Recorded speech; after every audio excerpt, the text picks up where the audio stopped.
Hello everyone, welcome back for episode 2 of our exploration of the Halo timeline.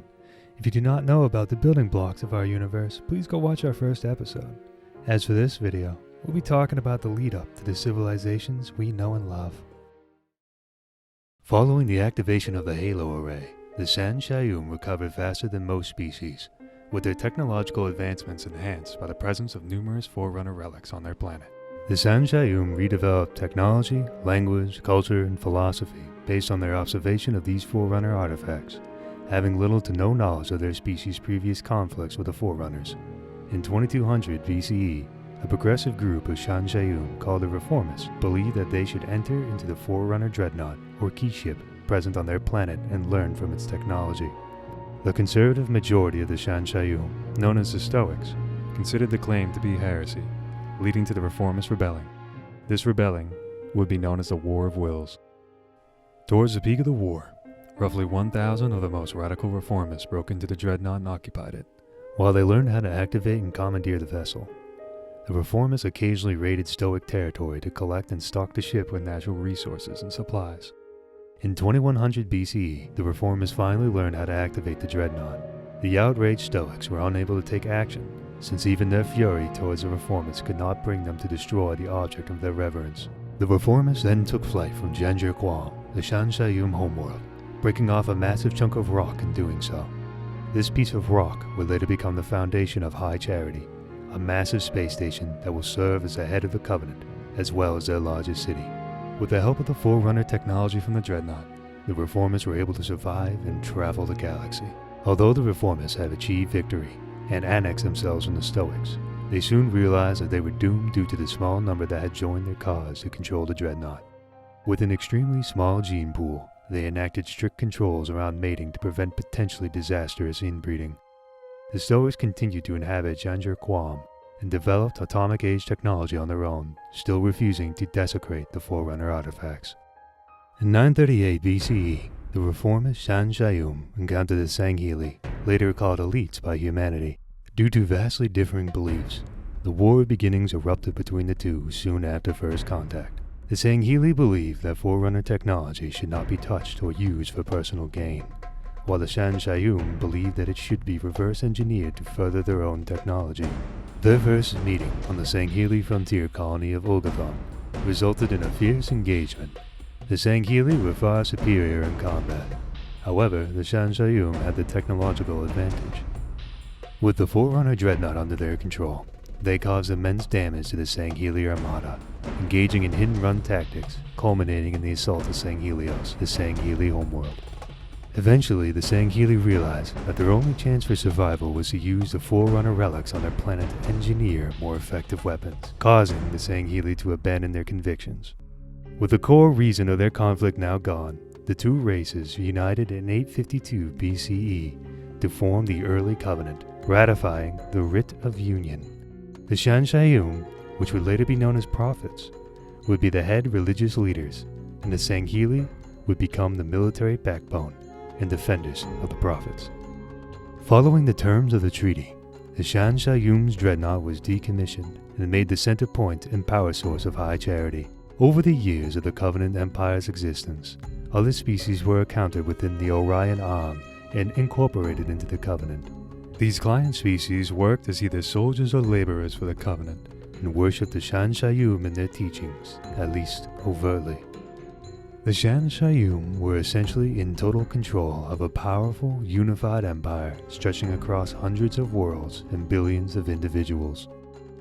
While many Sangheili were willing to accept the Covenant religion and become the protectors of the San Shayum, a high-ranking Sangheili known as Ussa Zealous saw the unification as a craven surrender by his own species. Opposed to accepting the Covenant and its ideals, Ussa publicly announced his descent towards the Empire and warned the citizens of Zealous, a city-state on Sanghelios, to not trust the San Shayum.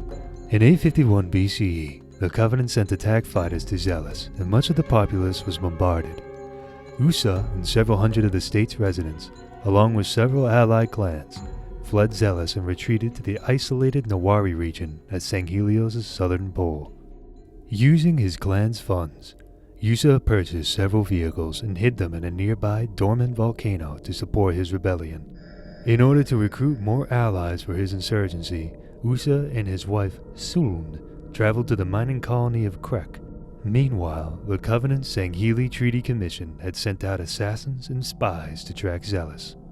After several failed recruitment sessions at the Krek mines, Ussa and Suln met the elderly Kreka. He claimed to know the location of a Forerunner Shield World 0673, that Ussa and his followers could use as a place of refuge. Although they were reluctant to trust him, they eventually had Kreka take them to the Shield World aboard Ussa's personal ship. Upon discovering the world and confirming its habitability, the group returned to Nuwari. Returning to his followers' encampment, Ussa announced his intentions of relocating to a place of refuge. While the group prepared to pack up their supplies, however, Ussa was attacked by a Covenant spy that had hidden among his followers. Before the spy could harm him, he was disarmed by Ernica the Scarmaker, Ussa's second-in-command. The traitor would be executed by the rebels. Word of the spy's death would return to the Covenant. 3 Shan Shayum ministers met with the commission, and the commissioners assured them that they would track down the rebels. However, one of the prophets, the prophet of inner conviction, feared that Ussa Zealous had a grand and inscrutable scheme behind his actions. The rebels started to establish a colony and a new home on the Shield World, now called the Refuge. Additionally, these Sangheili had begun to refer to themselves as Ussans, a reference to their leader. A rough triumvirate of leaders were formed between Ussa, Suln, and Ernica. Enduring Bias, the monitor of the Shield World, chose to aid the Ussans and work closely with the Ussan leadership, Suln in particular. Several Sangheili were tasked with exploring the Shield World and its functions. They intended to use the technologies found on the world to continue hiding from the Covenant until the Ussans were able to combat the Empire. Others were assigned to study the native fauna and to use analyzing technology to determine if the animals were safe for consumption. Meanwhile, a warrior named Salas Krolin had begun to distrust Ussa. He openly expressed his doubts about Ussa's decision to relocate and his leadership's capabilities to other Sangheili, especially to one called Tursa Gunok. Krolun formed a companionship with the like-minded Drem, and the two began to plot against Ussa. At this time, Enduring Bias revealed the Refuge dissembler process to Ussa and Suln. The Shield World was capable of breaking apart and imitating an apparent self-destruction explosion while remaining habitable. Not wishing to spread fear throughout the colony, Ussa decided not to inform his followers of the process. Ussa's cautiousness ultimately backfired when Enduring Bias absent-mindedly revealed this information to Tursa. The monitor continued to inadvertently incriminate Ussa in a conversation with Krolin and Drem when Bias noted that he would accept the presence of a Shan Shayum on the Shield World, but only if they had brought a Huragok, a race of biomechanical sentient beings that were created by the Forerunners to maintain the technology to repair him. Despite Tursa's attempts at ending the misconceptions, the two older Sangheili jumped to a conclusion. The minor repairs that Suln had administered upon the monitor led to Bias sharing the Ussan's leadership's opinions. Thus Krolun and Drem believed that Ussa was conspiring with the Shan Shayum, and the duo began to plot a rebellion against Ussa. Sometime later, Tursa and Lenore Mole spotted Krolun and Drem attempting to recruit 2 Sangheili into their rebellion. When Krolun and Drem realized that they had been seen, they approached Ussa and attempted to convince him that the younger 2 Sangheili were plotting against Ussa. Ultimately, Ernica and Ussa had all individuals involved in the conspiracy brought before them. During the trial, the Enduring Bias provided surveillance footage of Krolun and Drem plotting against Ussa. Ernica killed the latter when he attempted to escape and arrested Krolun. With the conspiracy over, Ussa dismissed the others to consult with Bias about the Shield World's true capabilities. Shortly after his arrest, Krolun managed to escape his prison cell and kill the guard. Although Ussa, Suln, and Bias attempted to stop him, the traitor fled the system aboard the ship called the Clan's Blade. Fearing that Krolun might give the Shield World's coordinates to the Covenant, Ussa prepared for war. The Clan's Blade was then intercepted by Covenant ships, and the Covenant gained the world's coordinates from the vessel's records. Krolun was kept alive in hopes of using him to bargain with the Ussans in the inevitable conflict that would ensue. Due to his failure to kill Zealous during skirmish of the planet of Blue and Red, a battle during the Shan Shayum Sangheili War, The Prophet of Inner Conviction was tasked by the hierarchs with stopping the Ussans rebellion. The Prophet of Inner Conviction quickly assembled a fleet and departed for the Ussans system. With the arrival of the fleet, Ussa considered activating the disassembler process, but decided to speak with the Covenant first, hoping to possibly negotiate a deal. Wishing to do the same, the Prophet of Inner Conviction sent a transmission to the refuge from the carrier Pledge of Holiness that was picked up by the Enduring Bias. The Prophet of Inner Conviction offered to allow the Ussans to live free on St. Helios if Ussa and Sulm turned themselves in to face trial and capital punishment. Ussa feared that his people would still be persecuted for their rebellion. He instead offered to hand over Forerunner relics to the Covenant each solar cycle if the fleet withdrew. Inner Conviction knew the Covenant would not agree, as it would seem that the Empire was weak if they compromised with a small insurgent group, and insisted that he surrendered for the sake of the Ussans. Ussa would again reject the prophets, and in response, the Covenant military invaded the Shield World. Ussa sent one final transmission to the Prophet of Inner Conviction, warning that he was about to destroy the Shield World and suggested for the Covenant to extract the warriors off the world. Trusting Ussa, the Prophet of Inner Conviction evacuated all Covenant soldiers, and as the Covenant fleet retreated to the Shield World's orbit, Ussa and Bias activated the disassembler process. The Shield World was seemingly destroyed, along with all of its inhabitants.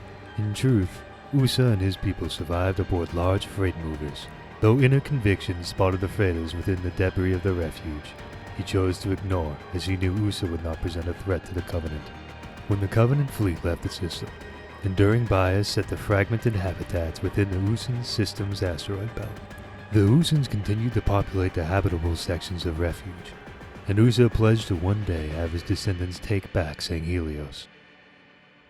Years later, the Covenant would finish building High Charity, and it would subsequently become the capital homeworld for the San Shayum, after their homeworld Janjur Quam was destroyed by a star-going supernova. Over the years, the Covenant would grow by incorporating other species, willing or unwilling. The Kig-Yar, Unggoy, Legolo, Jarane, Yanmei, Uragok, and the Sharkoi would all eventually join the Covenant. The Yunhan were also part of what was considered to be the Covenant Fringe, client species that supported the bulk of the Empire without being officially interred. Far ahead in the timeline, a Sangheili known as Fal Chavamee refused to accept the Covenant religion and was charged with heresy by a High Prophet. Fal Chavamee held the title of Arbiter, the highest possible honor bestowed upon the Sangheili, and controlled most of the Sangheili military. He believed that his people had strayed from their sense of honor and now fought for power and supremacy. He also believed that the Great Journey was a false belief, used by the San Shayum to achieve and maintain power over the Sangheili. Haka, a member of Fal's clan, took advantage of the Arbiter's denouncement as a heretic, seeking to gain influence within the clan. He sent assassins to attack the Arbiter, but they would end up failing. Upon returning home from his fight with the assassins, he discovered his wife Hans and his friend Ro were killed. Stricken by grief, the Arbiter sought out Haka to fight in a one-on-one duel. He fought through a great Covenant military force that was sent to kill the heretic. When Fal finally met Haka atop a Forerunner structure, their duel began. With one quick move, Haka stabbed Fal, mortally wounding him. At the same moment, Fal stabbed Haka in the chest. Fal thought of his wife as he and Haka died at each other's hands. Because of this, the rank of Arbiter, which had once been considered a privilege, would therefore be one without honor, given to those who could be useful to the San Shayum as a last chance to regain their lost honor before death. By 2080, it's been over 100 years since humans have once again traveled into space. Earth's nations had put together joint efforts to colonize Luna, Mars, and a handful of other sites in the system, including various asteroids. Despite the daunting technological challenge of embedding sustainable populations on these worlds, new scientific innovations eventually made it a reality, and the interplanetary colony saw growth and prosperity during these early years. Not everyone embraced relative peace under the rule of the United Nations. Global wars on Earth would create new philosophies that would spread among the solar colonies, and new factions with militant ideologies began to form. Due in part to overpopulation and unrest on Earth, two militant movements emerged among Earth's colonies, dramatically altering the political landscape. Those two activist groups would be the Kosleviks, originating in Mars' mining city of Onotria, and the Freedom Movement, out of the major city Katrias on Europa. The Kosleviks were named for the miner-turned-activist Vladimir Kozlov and his family. The neo-communist Koslevik miners railed against what they saw as their financial exploitation by the corporations which dominated the colony. They looked back on the Soviet Union of the 20th century with nostalgia and romanticized state control over industry, seeking the elimination of corporate and capitalist influence from societal structures. After the violent takeover of 3 major mining facilities, the Kosleviks were deemed terrorists by the United Nations. Their ideas, however, gained momentum across Mars and rural parts of Luna among people who felt government-sponsored companies were violating colonist rights. Though the Kosleviks did have some supporters on Earth, they operated primarily on orbital facilities and parts of the Jovian system. The Freedom Movement, the neo-fascist group, formed largely in response to Koslevik elements in the Jovian colonies and quickly turned to violence. They would receive backing from a group of corporate interests in a unified German republic, which had become frequent targets of Koslevik workers' crusades. In 2158, Freedens targeted the United Nations Embassy in the European city of Tunia and leveled the structure with military-grade explosives. The United Nations branded the Freedens terrorists as well, and then also dispatched UN colonial advisors to the Jovian moon named Io. There, the UN advisors were tasked with helping to organize police efforts on the colonies. In the years that followed, few colonists remained neutral, and both militant groups grew rapidly in support and resources. The United Nations lacked the military capability to prevent this, so the Kosleviks and Freedens spread their influence and activities largely unchecked across Luna, Mars, and the Jovian moons. Eventually, the opposing politics of both led to a clash between the two. In March 2160, Freedom terrorists attacked the UN's colonial advisors on Io, which triggered 3 months of fighting between the Freedens and the United Nations forces. For these Freedens, it was believed peace could only be achieved through eliminating the oppressors on Earth. By this time, terrorism campaigns orchestrated by the Freedens and Kosleviks against one another had escalated to full-scale war efforts. The next 3 months were defined by battles in which the Freedens fought both the UN and their Koslevik rivals. These battles would be called the Jovian Moon Campaigns, which served to strengthen the anti-government and anti-corporate sentiments growing among colonists, while also spurring the further militarization of Earth's nations. The escalation in tensions created by the Jovian Moon Campaigns led to proxy wars between extraterrestrial colonies sponsored by different Earth governments, and even a few armed conflicts between nations on Earth itself. The death toll of the Jovian Moon Campaigns was substantial, but by late 2161, the fighting between Kosleviks and Freedens had subsided. The bloodshed would not stop for several months, however. In February 2162, a series of bombings in South America began a 19-month series of guerrilla conflicts between Kosleviks, Freedens, and United Nations forces. This would become known as the Rainforest Wars. The conflict would spread across the entire continent and elsewhere on Earth, reigniting violence against military and non-military targets throughout the system. Near the end of the war, Neo-Freedenists, a splinter group of the Freedian movement, turned against their own in the impact crater known as the Lambre on Luna. The newly formed United Nations Space Command, or the UNSC, would meet with Neo-Freedenists and negotiate a surrender which would leave them with some remaining power. Later, the Kosleviks would also capitulate to the UNSC, thus ending the conflict known as the Interplanetary Wars. However, the destruction and famine bred by the Rainforest Wars were still threatening to destabilize Earth's economy after the Interplanetary War's conclusion. In 2462, the Unggoy started a large-scale revolt against their Covenant masters, known as the Unggoy or Grunt Rebellion.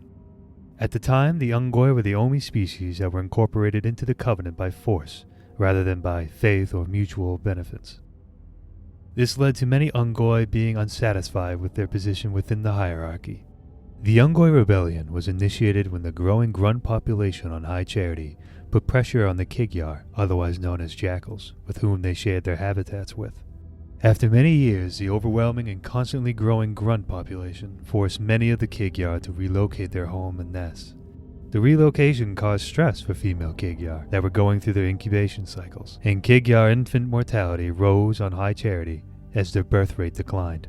In retaliation, some of the more radical Jackal shipmasters poisoned the Unggoy infusion resources, recreational narcotics used in Unggoy's portable methane supplies, on Kig-Yar controlled vessels and in the lower districts of High Charity. This made the contaminated males sterile, escalating the conflict between the two species.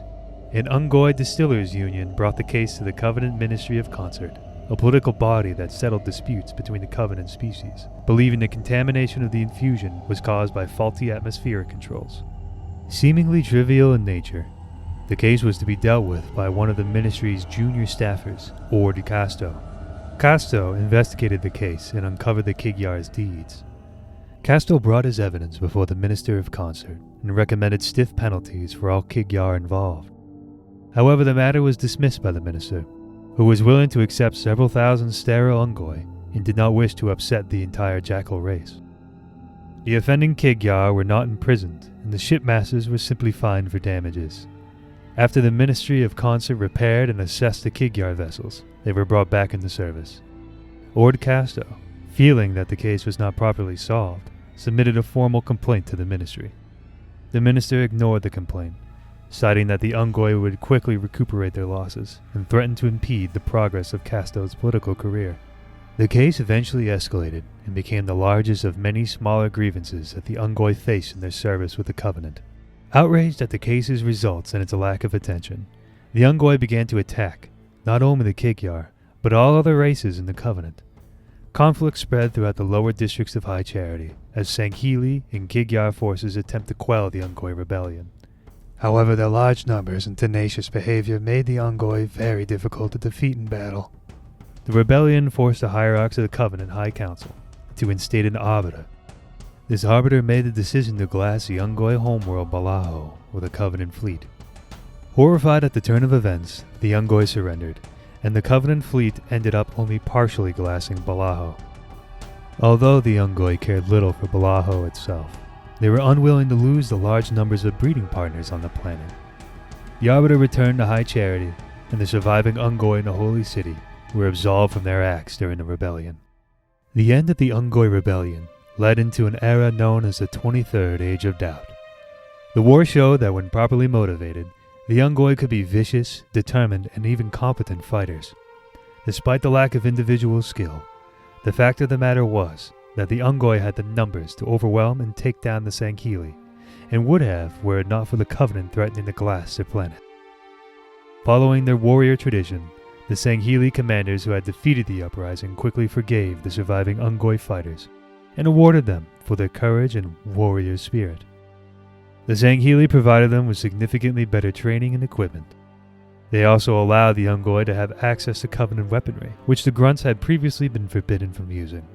The Sangheili also integrated the Unggoy into formerly Sangheili-only units, elevating them from unarmed cannon fodder to true infantry forces.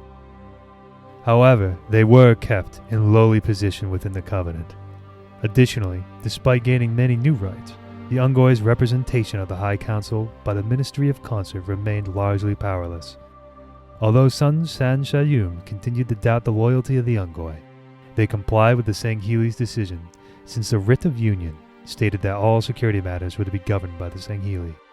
The rebellion led to the dismissal of the Minister of Concert, who had refused to properly investigate the infusion incident that led to the Grunt Rebellion. The minister position was succeeded by the future High Prophet of Tolerance, who would promote better relations between all members of the Covenant species. The Unified Earth Government, or UEG's first wave of extrasolar colonization, took place between 2362 and 2390 and resulted in the formation of the prestigious Inner Colonies. During the century that followed, new colonies were established at an even more rapid pace as the technologies involved became more widely available and affordable. The world settled during this period would become the Outer Colonies. Many of the outer colonies were established to supply goods for the inner colonies on Earth, and entire worlds were established for the purposes of agriculture and mining. Earth and the inner colonies became exceedingly dependent on resources produced by the outer colonies, prompting Earth to take steps to ensure they stayed loyal to its authority. From the beginning, the outer colonies were bound to become more unstable than the inner colonies. Whereas the original settlers of the latter had been carefully selected from Earth's finest, by the time the outer colonies were created, the recruitment standards had loosened considerably and were no longer as strictly supervised.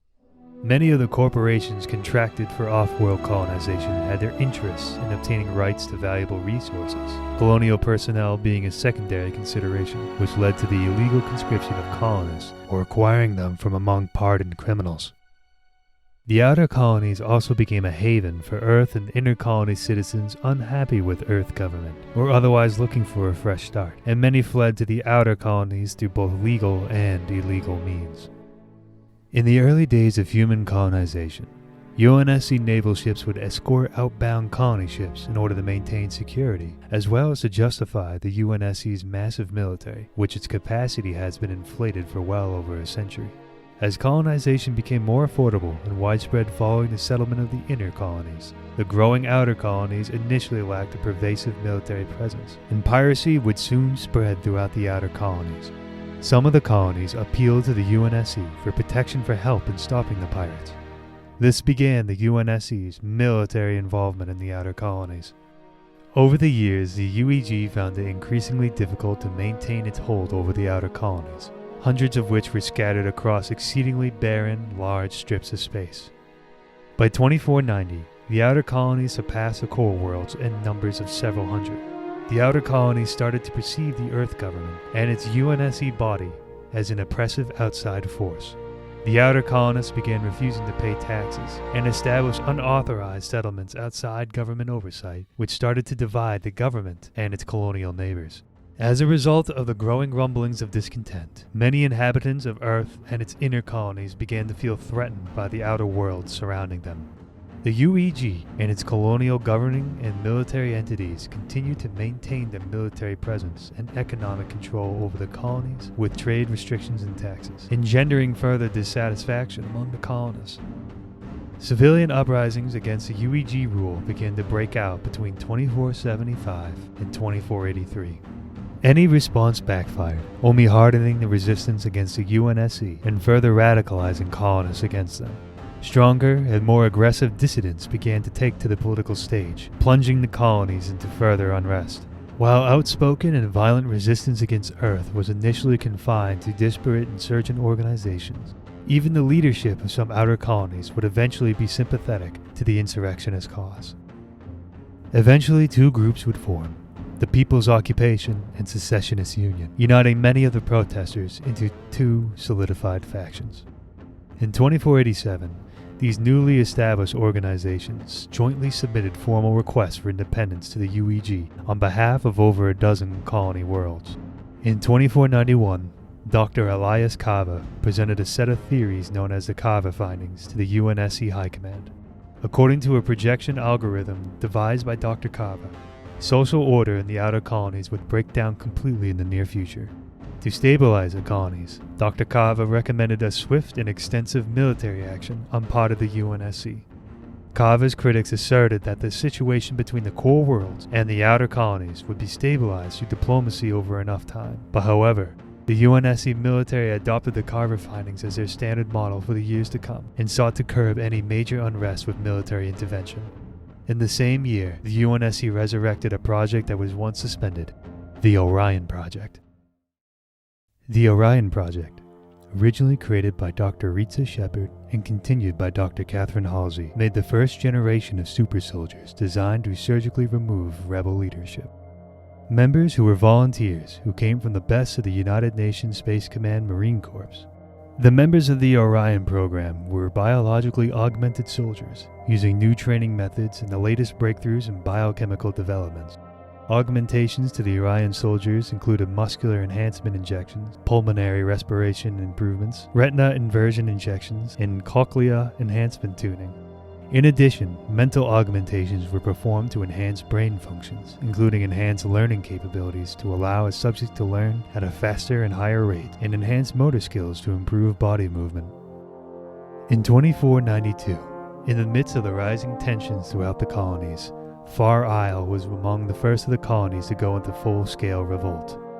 Despite their best efforts, the UNSC were unable to contain the rebellion, and as a result, they resorted to nuclear weaponry, razing the entire colony and leaving no survivors. They subsequently declared Code Bandersnatch, indicating a major radiological or energy-based disaster.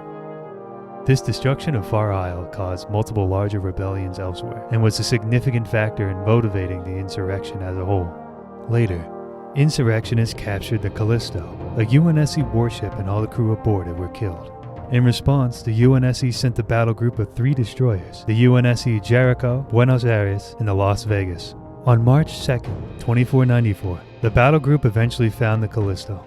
All the ships fired 6 Ares missiles at the renegade destroyer. However, the Callisto managed to avoid destruction by maneuvering behind an asteroid.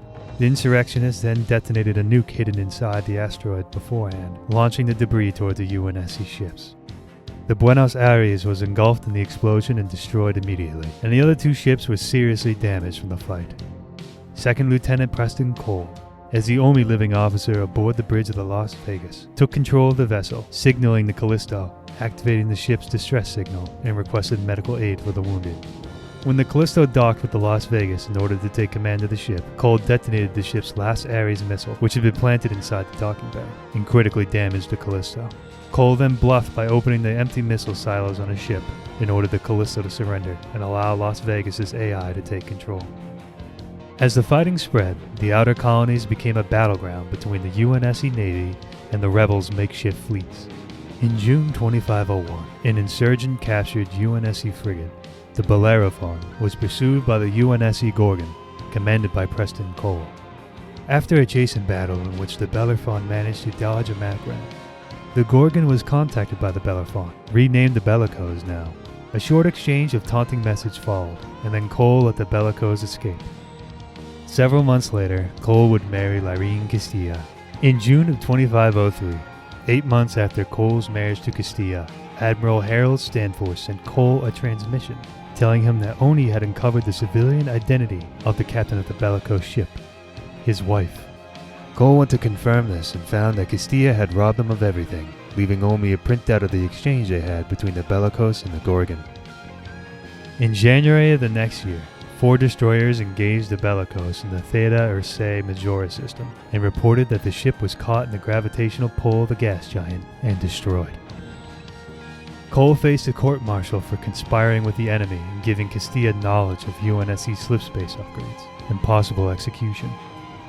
However, Harold Stanforth stepped in and vouched for him, and Cole was merely relocated to Earth with a desk job. The Bellicose survived, however, and remained in the shadows for years to come. In 2513, fighting broke out in the Eridanus system as rebels supporting the system's independence had built a small navy of civilian craft and attempted to take over of the system. The disorganized Eridanus rebels were eventually brought together by Colonel Robert Watts. UNSC initiated Operation Trebuchet, one of the largest operations in UNSC history, spanning 10 years and costing hundreds of thousands of lives. They responded harshly, sending a fleet of destroyers and carriers to the system to combat the rebel fleet. The resulting battle pitted the UNSC against at least 100 smaller rebel craft. During this time, the Orion project was deployed and, with the rest of the UNSC forces, defeated their rebel counterparts with little difficulty. During the battle, the rebels were routed and the remnants of their fleet fled into the asteroid belt, to Eridanus Secundus. A ground campaign also began on Eridanus II, as units from the 9th Marine Expeditionary Force were sent to the planet in force, hoping to capture leaders of the rebel movement and pacify the population.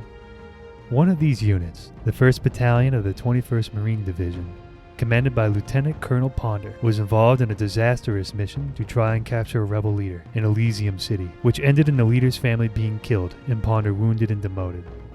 By 2524, the fighting involved in Operation Trebuchet alone had taken over 1 million lives, the majority of which being civilians. In that year, a Marine battalion was posted at the Colony World of Tribute, commanded by Lieutenant Colonel Aboyne and supported by the corvette UNSC Bumrush. The battalion attempted to put a stop to rebel bomb makers near the city of Caspa.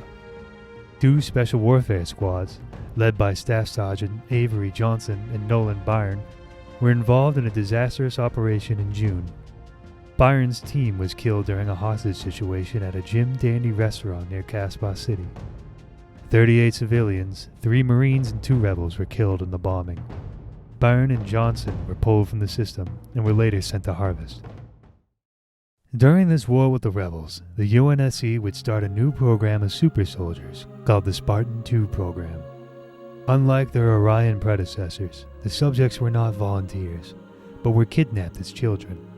Their normal life would be replaced by flash clones that would die soon after the replacement. They would be trained on the military stronghold planet Reach, which they would be pushed to their limits, and would learn military tactics and fighting styles throughout their development. They were injected with even more augmentations than those of the Orion project, killing 30 out of the 75 conscripted children. In combat, they were outfitted with Mark I power armor, vastly improving their strength, speed, agility, and reflexes. As super soldiers, the Spartans were created to stop the insurgency. But all of that would change when the Covenant attacked the planet Harvest, February 11th, 2525. Thank you for watching.